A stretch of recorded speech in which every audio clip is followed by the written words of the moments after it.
લાંચ આપવા માટે પણ લોકો કેટલાક સામે ચાલીને આવતા હોય, પણ એ લાચારી છે, એનો આપણે દુરુપયોગ કરીએ છીએ.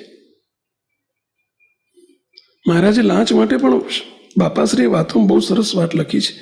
પહેલા ભાગની 153મી વાત છે.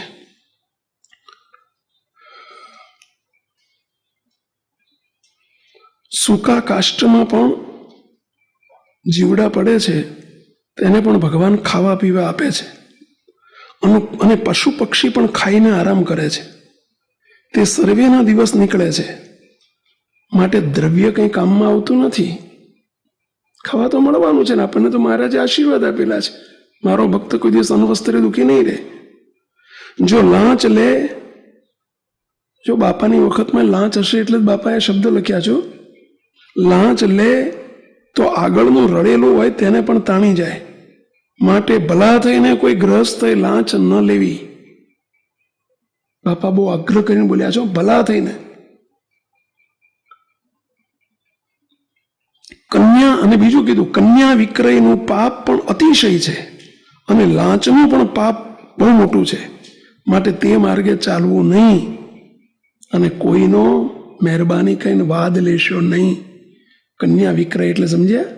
નહીં લે સમજ્યા?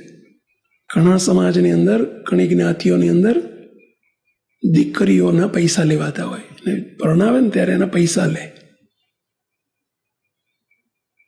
આજે પણ હજુ ઘણા સમાજમાં આવું ચાલતું હોય છે, આજની તારીખમાં ચાલે છે. બોલો, દીકરાના ત્યાં પૈઠણ લે, દીકરાના મેરેજ થાય ત્યારે તો પેલું શું કહેવાય એને, દહેજ, ચરોતરમાં પૈઠણ કહે એને, એની દહેજ લે તો બને, એવું તો સાંભળ્યું છે.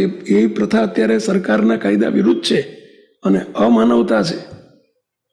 પરંતુ દીકરી બાપ જ્યારે આપે ને દીકરીને, ત્યારે દીકરીના પૈસા લે.